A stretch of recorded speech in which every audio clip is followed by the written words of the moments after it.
Gran parte de los tesoros del mundo tienen que ver con conmociones, o mejor dicho, cuando alguien ataca y la otra parte tiene que escapar a toda prisa. Así que todo gran tesoro está vinculado a un gran caos de algún tipo. Y esta historia trata sobre el oro rebelde de la Guerra de Secesión Americana.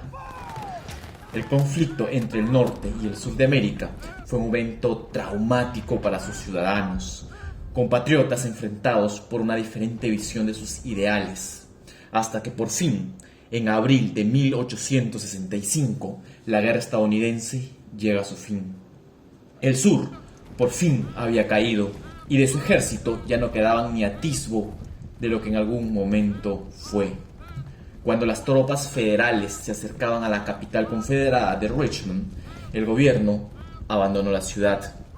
Y como en toda huida, se llevaron lo más importante: documentos clasificados y los tesoros que mantendrían la guerra en marcha. Poco después de la medianoche del 2 de abril, un antiguo tren confederado partió hacia el sur. Llevaba al presidente confederado Jefferson Davis y varios miembros importantes del gobierno sureño. Poco tiempo después partió atrás de ellos otra locomotora, el llamado Tren del Tesoro, que según los registros confederados contenía oro, plata y joyas restantes del tesoro. Según este mismo registro, el valor estimado en aquella época era de $1.000.000, lo que hoy en día equivale entre 30 y 50 millones de dólares. Una suma nada despreciable, y es por eso que Jefferson Davis no estaba dispuesto a admitir que la guerra había terminado y la Confederación había fracasado. Él esperaba ir hasta Texas, donde la Confederación aún era fuerte, o de no ser posible, escapar a México o Cuba. Algo que no tenía contemplado el presidente confederado era que los yanquis se acercaban desde el norte y el sur, así que era imposible que ese tren escape o llegara lejos. También tenían que tomar esa carga preciosa y ponerla en los vagones, que son lentos e engorrosos. Es por eso que Jefferson Davis, el presidente confederado, dijo: tesoro o no, tenemos que marcharnos. Así que dejaron todas las cosas pesadas atrás y llegaron hasta Irwin, Georgia. En Irwin, tropas de la Unión pronto rodearon del campamento de Davis. Se oyeron disparos y en el caos el presidente confederado se cubrió con un chal para no ser reconocido. Lastimosamente, no funcionó. Davis y sus acompañantes fueron puestos en custodia, pero el tesoro no pudo ser hallado. Cuando encontraron a Davis, no llevaba nada consigo, pero el tesoro que había salido de Richmond tampoco estaba. Pero ¿cómo se formó este tesoro? Pues en 1854, ante el creciente sentimiento anti-esclavitud de los Estados Unidos, una sociedad secreta de partidarios de la esclavitud se formó bajo el nombre de Caballeros del Círculo Dorado, o KGC. Su meta era anexarse el llamado Círculo Dorado de territorios esclavistas. Bajo el liderazgo del emperador de México, Maximiliano, el área se extendería desde los estados del sur de América hasta México, Centroamérica y el Caribe. Se cree que los miembros del KGC incluían a John Wishborn, el líder del Ku Klux Klan, Nathan Bedford Forrest, el forajido Jesse James y Jefferson Davis. Su prioridad era perpetuar la institución de la esclavitud en la Guerra de Secesión de 1861. Pelearon con la Confederación contra el gobierno de la Unión. Al finalizar la guerra pasaron a la clandestinidad y continuaron traspasando sus ideas como una sociedad secreta. Para apoyar sus objetivos, la KGC acumuló grandes sumas de dinero. Algunos fondos fueron amasados vía empresas de negocios legítimos, otros fueron adquiridos ilegalmente, ya que lo que mejor hacía la KGC era robar. Eran grandes ladrones, robaban oro, plata y joyas. Se lo quitaban a las personas y bancos. Incluso llegaron a saquear 2 tesorerías federales.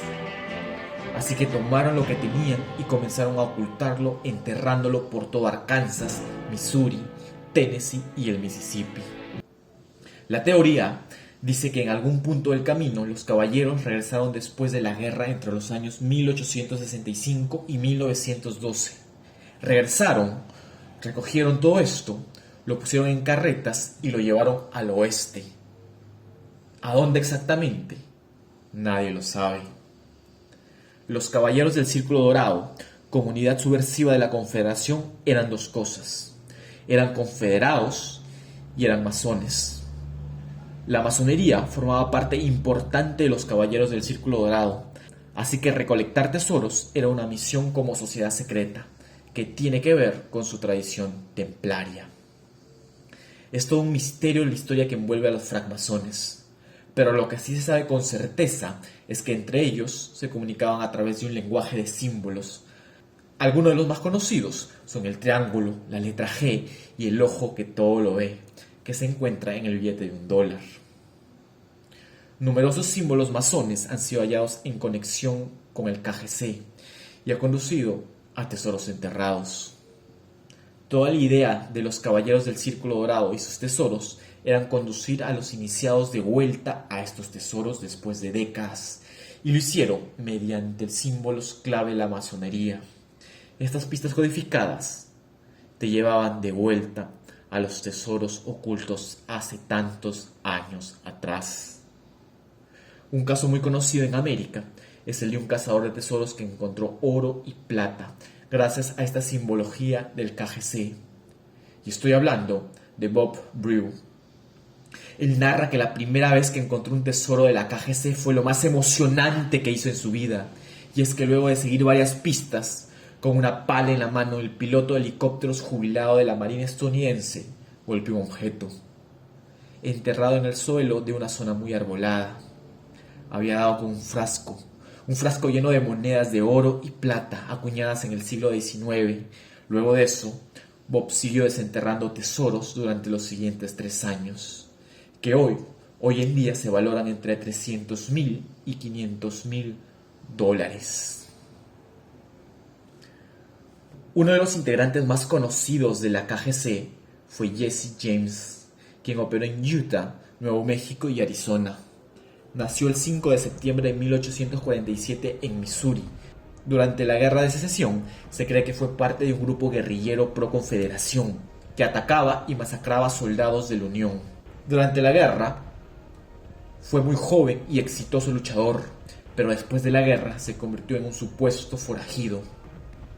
En 1866, Jesse y su hermano Frank robaron el banco de ahorros del condado de Blake en Liberty, Missouri, matando a un transeúnte inocente. La leyenda pronto se arraigó cuando asaltaron bancos por todo el oeste y medio oeste de los Estados Unidos. Pero es posible que haya más en la historia de Jesse James que solo robos de bancos y asalto a diligencias. Jesse James es conocido como un forajido y de eso no hay duda. Pero lo que no se sabe es lo que hizo con todo ese dinero que robaba, pues nunca se hizo rico. Según algunos investigadores, era un miembro principal de los Caballeros del Círculo Dorado. Según algunos expertos, él estaba financiando al KGC y finalmente una segunda guerra de secesión. Todo el dinero que robaba Jesse James iba a las arcas clandestinas, las bóvedas de la KGC. Parte fue robado de las arcas de la Unión, de la Casa de la Moneda.